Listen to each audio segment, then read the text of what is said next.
جب ایک انسان کے سامنے کوئی راستہ نہیں ہوتا، اسے کسی بھی طرف کوئی راستہ نہیں ملتا، وہ مصیبت سے گھرا ہوا ہوتا ہے، وہ پریشانی میں ہوتا ہے، تو اس وقت اللہ کسی کو کس طرح مدد کرتا ہے، آپ اس ویڈیو کو تھوڑا سا وقت نکال کے دیکھ لیجئے، آپ کو پتہ چل جائے گا۔ یہ جو بندہ کہہ رہا ہے یہ بالکل صحیح بات کہہ رہا ہے۔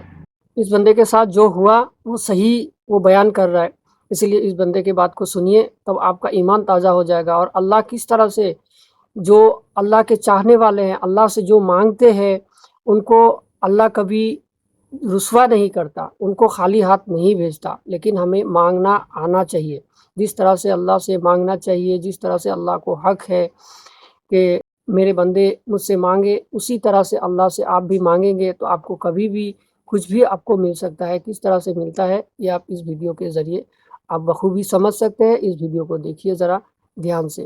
ہر سال کی طرح اس رمضان سے پہلے بھی میری دکان خالی ہو چکی تھی، اور رمضان میں مجھے عید کا کام کرنے کے لیے مال چاہیے تھا اور اس کو لانے کے لیے پیسہ چاہیے تھا، جو کہ میرے پاس بالکل نہیں تھا۔ 1 سے 1.5 لاکھ روپے کی مجھے ضرورت تھی، جس سے میرا ٹرانزیکشن گھوم جاتا اور میرا کام چل پڑتا۔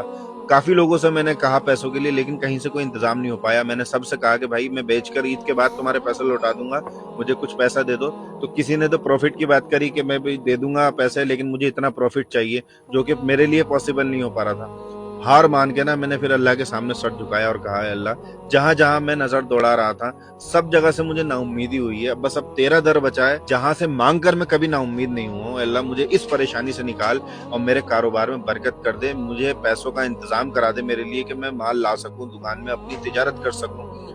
یقین جاننا، ہر سال رمضان میں میرے جو بکری شروع ہوتی ہے اچھی، وہ 12 یا 15 روزے کے بعد ہوتی ہے۔ جو دکاندار ہیں وہ اس چیز کو سمجھ لیں گے، لیکن اس بار جیسے ہی رمضان آیا، پہلے ہی دن میری سیل الحمدللہ 8-8.5 ہزار روپے کی ہوئی۔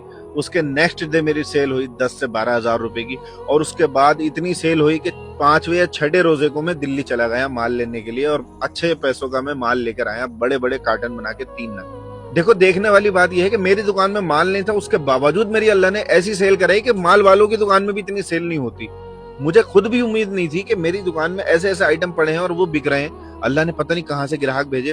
اس کے بعد 5ویں 6ٹھے روزے کو جا کے میں مال لے کر آیا، اور اس کے بعد پھر میں نیکسٹ ویک گیا مال لینے کے لیے، پھر اس کے بعد گیا میں، یقین جاننا 4 چکر لگائے اس بار میں نے دلی کے مال لانے کے لیے۔ اور جو مال میں چاند رات کی سیل کے لیے لایا تھا نا کہ چاند رات میں اس کو بیچوں گا الگ سے، وہ یقین جاننا چاند رات سے صرف 2 دن پہلے میرا سارا مال آؤٹ آف اسٹاک ہو گیا، سب ختم ہو گیا۔ اتنا اللہ نے اس کام میں میری برکت کری۔ اب میرے دماغ میں صرف یہ ٹینشن تھی کہ میں چاند رات پر کیا بیچوں گا، کیونکہ مین کام تو چاند رات کا ہے۔ اور اللہ کا کرنا دیکھو، اس دن چاند رات پہ بھی بارش ہو گئی۔ اس سب کے باوجود اللہ نے میرا کام پچھلی عید سے بھی بہتر کرایا۔ اللہ کا فضل و کرم اتنا رہا کہ جب آپ اللہ پہ یقین کر لیتے ہو نا، تو آپ کو اللہ ایسی جگہ سے مدد کرتا ہے کہ آپ سوچ بھی نہیں سکتے۔ اگر آپ اللہ سے سچے دل سے مانگیں گے تو اللہ آپ کی مدد ضرور کرے گا، ایسی جگہ سے مدد کرے گا کہ آپ سوچ بھی نہیں سکتے۔ تو جب بھی دوستو کبھی کچھ مانگنا ہو، کوئی پریشانی ہو، سوائے اللہ کے آگے نا کہیں مت سر جھکانا، صرف اللہ کے سامنے سر جھکاؤ اور گڑ گڑا کر مانگو، اپنی پریشانی بتاؤ اس کو کہ اللہ میرے سامنے یہ مسئلہ ہے، کوئی نہیں کرے گا میری تیرے سوا مدد، تو ہی ہے جس سے میں مانگ سکتا ہوں، تو میری مدد کر۔ تو میرا رب ہے، تو نے مجھے پیدا کیا ہے، میری ہر ضرورت تو پوری کرتا ہے، تو میری یہ ضرورت بھی تو پوری کرے گا۔ تو اللہ آپ کے انتظار میں ہے، بس مانگنے کی آپ کی کمی۔ اگر آپ کو اچھا لگا ہو تو یہ ویڈیو شیئر بھی کر دیجیے گا۔